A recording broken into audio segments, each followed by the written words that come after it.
दोस्तों, अनीता और सरिता दो बहनें रहती हैं।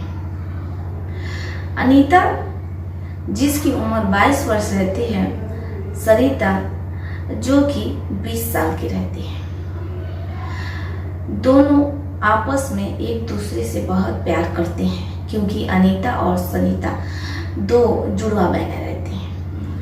अनीता और सरिता के पिता मुकुंद लाल जो कि एक फैक्ट्री में काम किया करते थे, वो मजदूर रहते हैं। सरिता और अनीता जिनकी मम्मी खेतों में काम किया करती थी, और जो मुकुंद लाल के दो बेटे होते हैं वो दोनों बॉम्बे में रह करके अपना और अपनी परिवार का, अपनी पत्नियों का पेट पाल रहे होते हैं।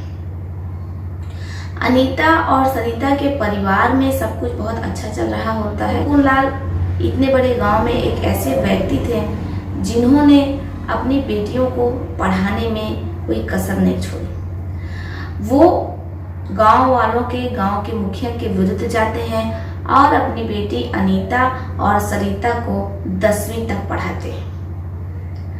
अब उन्हें लगता है कि अनीता और सरिता बड़ी हो चुकी हैं, इसलिए उनके हाथ पीले कर देने चाहिए, क्योंकि जब लड़कियां बड़ी हो जाती हैं तो माँ बाप उनके हाथ पीले कर देते हैं, एक पुरुष के साथ उसे बांध देते हैं ताकि उसके साथ वो सब कुछ हो सके जिसके लिए शायद उसने जन्म लिया है।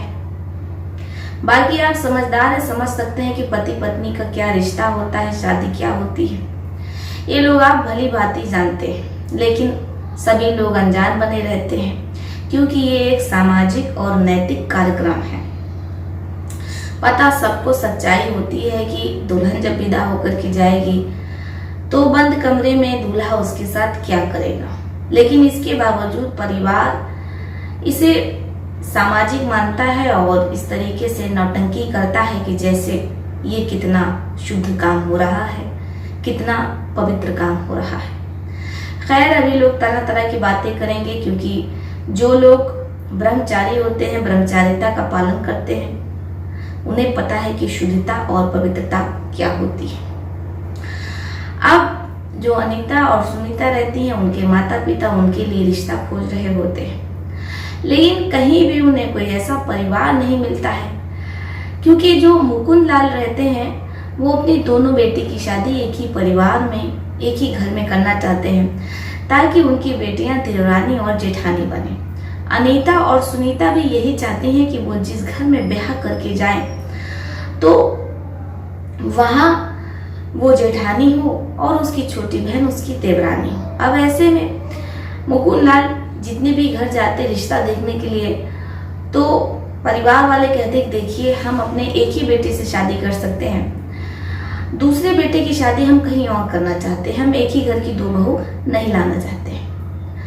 खैर, किसी तरीके से मुकुंद लाल को एक ऐसा परिवार मिल जाता है, एक ऐसे लोग मिल जाते हैं जिनके परिवार वाले अपने दोनों बेटियों की शादियां अनीता और सुनीता से करने को तैयार हो जाते हैं। अनीता और सुनीता बहुत खुश होती हैं जब उन्हें पता चलता है कि वो दोनों शादी के बाद भी एक साथ ही रहेंगी, क्योंकि अनीता सुनीता जुड़वा रहती हैं और वो बचपन से ही एक दूसरे से बहुत प्यार कर रही होती हैं। अनीता और सुनीता की आज मंगनी रहती है। ससुराल से देखने लड़के वाले आते हैं। शुरू में तो उन्हें अनीता सुनीता कुछ समझ में नहीं आती है क्योंकि वो शर्मा रही होती हैं, लज्जा रही होती हैं। ससुराल वालों के किसी भी सवाल का वो कोई जवाब नहीं देती। अब ससुराल वालों को थोड़ा अटपटा लगता है कि आखिर क्या बात है, होने वाली बहुएं हमारे किसी सवाल का कोई जवाब नहीं दे रही हैं। लेकिन जो मुकुंद लाल रहते हैं, अनीता सुनीता के पापा, वो कहते हैं कि हमारी बेटियां शर्मीली स्वभाव की हैं, भले ये पढ़ी लिखी हैं, 10वीं पास हैं, लेकिन लाज लज्जा इन्हें इतनी ज्यादा आती है कि ये बात करना पसंद नहीं करती हैं और शर्मा जाती हैं।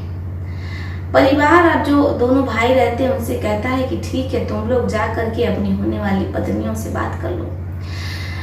अब जो होने वाले पति रहते हैं अनीता सुनीता के, मोहन और सोहन, वो दोनों अपनी अपनी पत्नियों के साथ जाने लगते हैं। लेकिन जो दोनों बहनें होती हैं वो अलग अलग जाने के बजाय अपने पतियों से कहती हैं कि जो भी बात करनी है आप हम दोनों के सामने ही कीजिए, हम लोग कहीं अलग नहीं जाएंगे। अब जो लड़के रहते हैं, पुरुष रहते हैं, वो परेशान हो जाते हैं कि आखिर हमें पर्सनल बात करनी है, ऐसे कैसे हम बात कर सकते हैं। सोहन अपनी होने वाली पत्नी से कहता है कि देखिए जी, अकेले में चल कर के कुछ बात कीजिए, ये सही नहीं है, हम आपकी दीदी के सामने कैसे बात कर सकते हैं। लेकिन अनीता सुनीता अपने होने वाले पति सोहन और मोहन की एक नहीं सुनती हैं। अब जो होने वाले पति रहते हैं वो मजबूर होकर के उन्हें एक दूसरे के सामने ही बात करनी पड़ती है। उन्हें भी थोड़ी शर्म आ रही होती है, इसलिए वो ज्यादा बातचीत नहीं कर पाते। यहाँ तक सब कुछ बिल्कुल ठीक रहता है। जो लड़के के परिवार वाले रहते हैं वो दहेज में वो सब कुछ मांगते हैं जो कि एक लड़के के परिवार वालों को, जैसे fridge, washing machine, sofa, bed, cooler, TV और गाड़ी, 2 पहिया वाहन, सारी चीजें जो मुकुंद लाल रहते हैं वो लड़के के परिवार वालों को कहते हैं कि देखिए, हम किसी भी चीज की कोई कमी नहीं छोड़ेंगे। जो आपने दहेज कहा है उसमें एक चीज भी कम नहीं होगी, और हम सिलाई मशीन भी दे देंगे क्योंकि हमारी बेटियां सिलाई करती हैं। ससुराल वाले भी खुश रहते हैं क्योंकि इन्हें ऐसा घराना मिला होता है जो दहेज में कोई कोताही नहीं बरत रहा होता है और अपना जी खोल करके, मन खोल करके दहेज लाद रहा होता है। क्योंकि जाहिर सी बात है, ये परंपरा चली आ रही है कि लड़का जब लड़कियों के साथ वो सब कुछ करता है तो वो मुफ्त में नहीं करता है, उसके बदले में उसे फ्रिज कूलर वॉशिंग मशीन के बदले में वो पति सुख देता है। बाकी आप लोग समझदार हैं, समझ सकते हैं। वो समय भी आता है, बड़े ही धूमधाम से अनीता और सुनीता की मंगनी हो जाती है। मंगलवार के दिन ही शादी का मुहूर्त तय हो जाता है। अनीता और सुनीता, मोहन, सोहन दोनों के परिवार में शादी की तैयारियां बड़े ही जोरों शोरों से चल रही होती हैं। सब कुछ बहुत अच्छा चल रहा होता है। अब वो समय भी आता है, सोहन मोहन बारात लेकर के अनीता और सुनीता के दरवाजे पर पहुंचते हैं। दोनों जुड़वा बहनें दुल्हन बनी बैठी रहती हैं और सबसे बड़ी बात ये रहती है कि सोहन मोहन भी जुड़वा ही रहते हैं। अब ऐसे में भाग्य ये कहिए कि 2 जुड़वा बहनें, 2 जुड़वा भाई, जिनका रिश्ता तय हो गया है, मिलन तय हो गया है। रिश्ता क्या, मिलन ही है, मिलन तय हो गया है। अब जो मुकुंद लाल रहते हैं वो बारातियों के स्वागत में कोई कसर नहीं छोड़ते। भव्य स्वागत होता है बारातियों का। बाराती भी खुश, घराती भी खुश, सब कुछ एकदम बढ़िया चल रहा होता है। अनीता सुनीता विदा होकर के अपने दूल्हे के साथ वो ससुराल पहुंच जाती है। दोनों दुल्हनों को अलग अलग कमरों में बैठाया जाने लगता है। लेकिन दोनों बहनें कहती हैं कि देखिए, हम लोग अलग कमरों में नहीं बैठेंगे, एक ही कमरे में रहेंगे। अब जो ससुराल वाले रहते हैं उन्हें लगता है कि हो सकता है दोनों बहन हैं, जुड़वा हैं, तो इसलिए वो एक ही कमरे में बैठा देते हैं। उन्हें लगता है कि कुछ देर बाद अलग अलग अपने अपने कमरे में दुल्हनें चली जाएंगी, उन्हें कर दिया जाएगा। ऐसे समय बीतता है। अब बारी आ जाती है, 9 साढ़े 9 बजता है, 10 बजता है सुहाग रात की। दूल्हे अपने अपने कमरे में इंतजार कर रहे होते हैं कि उनकी पत्नी आप कमरे में आएंगी। लेकिन किसी के कमरे में कोई दुल्हन नहीं आती है। अब दूल्हे परेशान, वो सब कमरे से बाहर निकलते हैं। परिवार दोनों दुल्हनों से कहता है कि तुम्हारे दूल्हे कमरे से बाहर आ गए हैं, अब तुम लोगों को अपने अपने दूल्हों के कमरे में जाना चाहिए, अपने अपने पति के कमरों में जाना चाहिए। लेकिन जो दुल्हनें रहती हैं वो मना कर देती हैं और कहती हैं कि भला हम क्यों दूल्हों के कमरों में जाएं, दूल्हे खुद ही हमारे कमरे में आ जाए। अब जो परिवार रहता है उसे कुछ समझ में नहीं आ रहा होता है।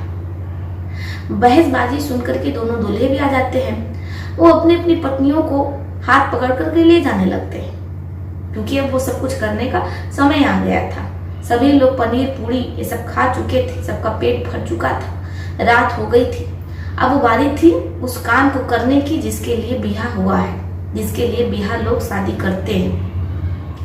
लेकिन यहाँ तो माजरा ही कुछ और चल रहा है। दुल्हने अपने पति यानी दूल्हों के कमरे में जाने से साफ मना कर रही और कह रही हैं कि हम अपनी दीदी को छोड़ करके नहीं जाएंगे, और जो दीदी वो कह रही है कि हम अपनी छोटी बहन को छोड़ करके नहीं जाएंगे। अब दूल्हे करें तो क्या करें, किसी को कुछ समझ में नहीं आ रहा होता है। दूल्हे समझाते हैं, अपनी अपनी पत्नियों के कान में फुसफुसाते हैं कि अब वो समय आ गया है। दुल्हनें कहती हैं कि चाहे जो भी समय आ गया हम कहीं भी नहीं जाएंगे।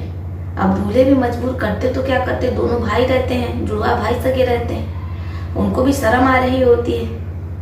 दोनों भाई एक दूसरे को देख करके शर्मा रहे होते, कैसे क्या हो। लेकिन दुल्हनें हठधर्मी पर अड़ जाती हैं, कहती हैं कि हम कहीं नहीं जाएंगे, हम दोनों बहनें हमेशा एक साथ रहे हैं और हम एक ही कमरे में रहेंगे।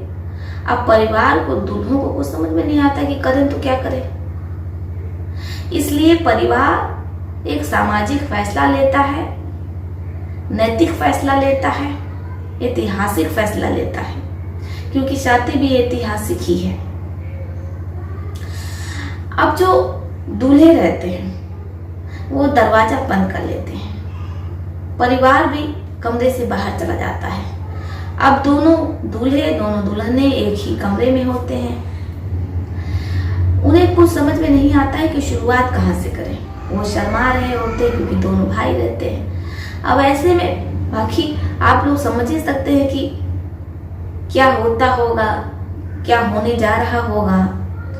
अब जो दूल्हे रहते हैं वो मजबूर हो जाते हैं, क्योंकि उनकी भी तो शादी की पहली रात है और उन्हें ये सामाजिक रीति रिवाज तो मनाना ही है।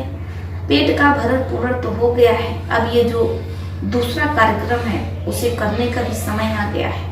अब दोनों दूल्हे किसी तरीके से पनीर को ढकारते हैं, मतलब उन्होंने बहुत ज्यादा ही पनीर खा लिया था, इसलिए उनकी गैस बन गई थी।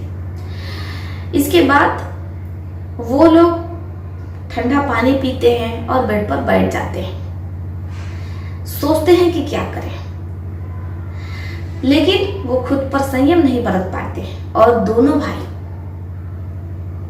टूट पड़ते हैं और फिर अपनी अपने दुल्हनों के साथ सुबह तक कार्यक्रम चालू रखते हैं। बाकी आप समझदार हैं, समझ सकते हैं।